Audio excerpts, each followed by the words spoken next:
Prepare-se para uma viagem no tempo. Revelaremos batalhas insólitas e reviravoltas que a história tentou esconder, onde o inesperado desafiou o destino. Bem-vindos ao Fatos Todas as Manhãs, onde desvendamos os capítulos mais curiosos e inesperados da história. Hoje, mergulharemos em eventos onde a humanidade, buscando controle ou diante de desafios inusitados, se viu confrontada por adversários improváveis, a natureza e suas criaturas. Prepare-se para histórias que desafiam a lógica e redefinem o conceito de batalha. A inesperada Guerra das Emas.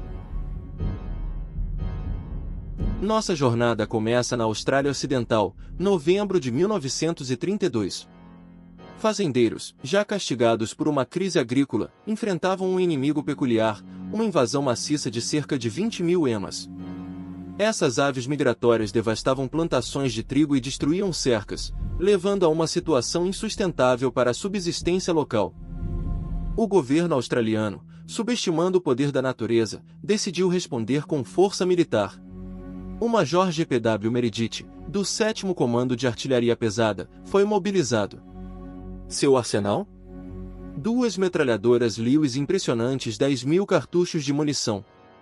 A expectativa era de uma operação rápida, tratando as emas como um exército inimigo. Mas a natureza não joga pelas regras humanas. No primeiro confronto, em 2 de novembro, a tentativa de encurralar as aves fracassou miseravelmente. As emas se dispersaram em grupos menores, correndo a velocidades impressionantes, e para a surpresa dos soldados, pareciam ignorar o fogo das metralhadoras, exibindo uma resiliência notável. O Major Meredith descreveu as aves como possuindo uma invulnerabilidade quase blindada, capazes de absorver múltiplos disparos e continuar sua fuga implacável. O terreno acidentado e a agilidade das emas transformaram a ofensiva em uma caçada ineficaz, onde milhares de balas eram gastas para abater um número ínfimo de alvos. A imprensa internacional e a política interna transformaram a Guerra das Emas em objeto de deboche. As semanas de tentativas frustradas culminaram em um relatório desanimador. A tecnologia militar moderna parecia impotente contra a estratégia de sobrevivência coletiva das aves, que simplesmente se recusavam a ser um alvo fácil. Em dezembro de 1932, o ministro da Defesa, Sir George Pierce, ordenou a retirada das tropas. Menos de 1.000 emas haviam sido neutralizadas, apesar do gasto massivo de munição. A operação terminou com uma derrota humilhante, provando que a força bélica nem sempre subjuga as forças da natureza, especialmente quando o inimigo não segue as regras. A Guerra do Porco. De uma guerra contra aves, passamos para um conflito que quase deflagrou uma batalha internacional, tudo por causa de um porco. Em 1859, na ilha San Juan, no Pacífico Noroeste, a tensão era palpável entre colonos americanos e britânicos, disputando a soberania do território. Um incidente trivial estava prestes a explodir em algo muito maior. A ilha era um ponto estratégico, reivindicada tanto pelos Estados Unidos quanto pelo Reino Unido. Ambos haviam estabelecido pequenas comunidades, com soldados de cada nação patrulhando suas respectivas áreas. O clima era de cautelosa coexistência, mas bastava uma faísca para acender um pavio já curto, e essa faísca viria de um lugar inesperado. Em 15 de junho de 1859, um porco preto, pertencente a um colono britânico, cruzou a fronteira imaginária e começou a devorar as batatas de Lyman Cutlar, um fazendeiro americano. Farto dos estragos, Cutlar não hesitou, pegou sua espingarda e abateu o animal, alegando legítima defesa de suas plantações. Mal sabia ele que este ato desencadearia uma crise diplomática. O incidente do porco rapidamente escalou. Os britânicos exigiram compensação, os americanos se recusaram. Em poucos dias, tropas de ambos os lados começaram a desembarcar na ilha. Navios de guerra britânicos e baterias de artilharia americanas foram posicionados, com ordens de não atirar primeiro, mas preparados para o pior. Uma guerra real parecia iminente. Generais de ambos os lados, cientes do absurdo da situação e das consequências de uma guerra entre duas grandes potências por um porco, agiram com cautela. O general Winfield Scott, dos Estados Unidos, interveio pessoalmente, percebendo que a escalada era perigosa e desproporcional. A diplomacia, por sorte, prevaleceu sobre o impulso inicial de confronto. Após semanas de negociações tensas, o conflito foi desescalado, e a ilha permaneceu sob ocupação conjunta por anos, até que uma arbitragem internacional em 1872 finalmente definiu a fronteira. A Guerra do Porco é um lembrete vívido de como incidentes minúsculos, envolvendo um animal, podem levar nações à beira do abismo, e da comédia histórica.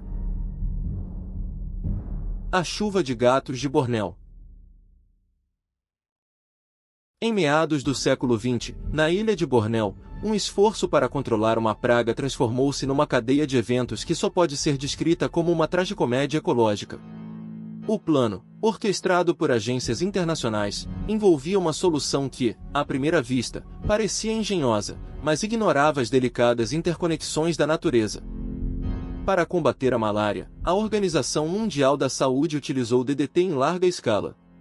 Inicialmente, a estratégia parecia bem-sucedida, reduzindo a população de mosquitos. Contudo, o veneno não discriminava. Além dos insetos, ele afetou outros elos da cadeia alimentar, desencadeando consequências não intencionais e graves para o ecossistema local. O DDT acumulou-se nos telhados das casas, que eram de palha. Lagartas, que se alimentavam da palha, absorveram o veneno e, por sua vez, foram consumidas por lagartixas. Essas lagartixas, intoxicadas e mais lentas, tornaram-se presas fáceis para os gatos da ilha, que eram os principais predadores de roedores.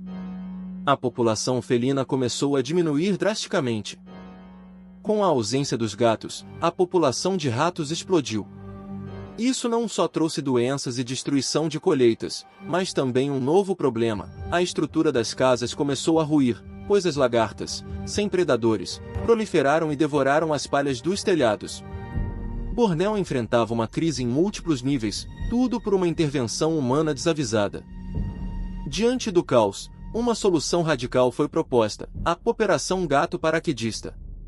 Em uma iniciativa sem precedentes, mais de 20 gatos foram coletados, um a um, lançados de paraquedas sobre a ilha. A intenção era repovoar a região com predadores naturais para controlar a praga de ratos e restaurar o equilíbrio ecológico. A operação, apesar de intrigante, teve algum sucesso em conter a população de ratos e das lagartas. A chuva de gatos de Bornéu tornou-se um símbolo da complexidade dos ecossistemas e das consequências imprevisíveis de tentar corrigir a natureza sem compreender plenamente suas intrincadas teias. Uma lição cara sobre a interconectividade da vida. A enchente de cerveja de Londres. Nossa próxima história nos transporta para Londres, em 1814, em um evento que desafia a imaginação, uma enchente, não de água, mas de cerveja.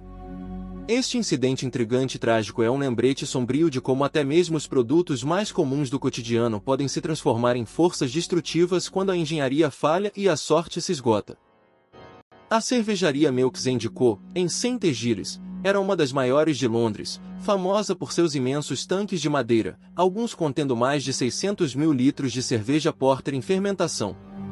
A região era densamente povoada, com famílias operárias vivendo em condições humildes, muitas vezes em porões apertados, sem imaginar o desastre iminente. Na tarde de 17 de outubro de 1814, o impensável aconteceu. Um dos gigantescos barris de cerveja, pesando toneladas, cedeu, liberando sua colossal carga. A pressão e o volume foram tais que o impacto desencadeou uma reação em cadeia, derrubando outros tanques. Uma onda de cerveja escura, com mais de 4,5 metros de altura, irrompeu pela cervejaria. A maré de cerveja descontrolada varreu as ruas adjacentes, invadindo casas e porões onde famílias estavam reunidas. O líquido escuro e pesado arrastou tudo em seu caminho, móveis, paredes e pessoas. O cheiro forte e o caos eram indescritíveis. Aqueles que estavam em locais subterrâneos tiveram poucas chances de escapar da força avassaladora. A tragédia resultou em perdas de vida e muitos feridos. 85 pessoas foram impactadas, algumas fatalmente, incluindo crianças. Os esforços de resgate foram dificultados pelo cheiro da cerveja e pela dificuldade de navegação na enchente pegajosa e escura. A cena era de devastação e desespero, uma imagem surreal de um desastre inesperado. Embora um júri tenha considerado o evento um ato de Deus, a cervejaria enfrentou processos e, eventualmente, fechou. A enchente de cerveja de Londres permanece como um dos acidentes industriais mais estranhos e lamentáveis da história, um lembrete sombrio de que, mesmo em meio à prosperidade, a negligência estrutural pode liberar forças destrutivas inesperadas. Desde a resiliência das emas desafiando a tecnologia militar, passando por um porco que quase iniciou uma guerra, até uma chuva de gatos para corrigir erros ecológicos, e uma enchente de cerveja que chocou Londres. Essas histórias nos mostram a imprevisibilidade e o poder da natureza, e a, por vezes, hilária, por vezes trágica, resposta humana. Qual desses confrontos inesperados você achou mais fascinante? Compartilhe sua opinião nos comentários e não se esqueça de se inscrever no Fatos todas as manhãs para mais descobertas que desafiam o comum. Até a próxima!